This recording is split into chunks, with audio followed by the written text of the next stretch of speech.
नव्हतं मला त्यांच्यावर काय उत्तर द्यायचं. कधी ज्याला विरोधक मानलं नाही त्याला काय अर्थ आहे उत्तर देऊन. ज्याला विरोधक मानलं त्याला ठीक आहे.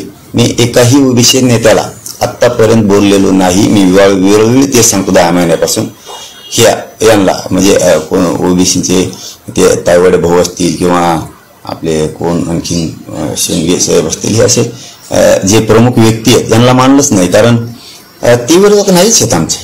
शेवटी ओबीसी आणि हे मराठा समाज यांचं गावखेड्यातलं जे आजचं जीवन आपण बघतोय, एकमेकाच्या प्रेमात गेलेले, सुखदुःखात गेलेले, आजही ते चाललं एकमेकाला सहकार्य करण्यात. त्यांना कधी विरोधक मानलेलंच नाही आम्ही. आणि काहीच नाही, ज्याला मानलंय त्याला मानलंय, तो आहेच विरोधक.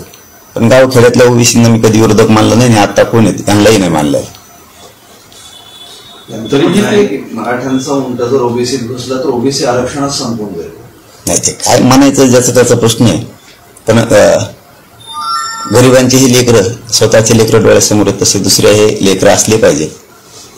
याला कुठं पुरोगामी महाराष्ट्रातला राहणारा नागरिक म्हणलं जाते, तसं दुसऱ्याचे लेकरं जरा डोळ्यासमोर ठेवले पाहिजे. मराठ्यांची तशी ठेवले पाहिजे. त्यांचं एक कल्याण झालं पाहिजे. ही कधीतरी आपल्या काळावर हात ठेवून विचारायला पाहिजे की मराठ्यांचे लेकरं मोठे झाले पाहिजे.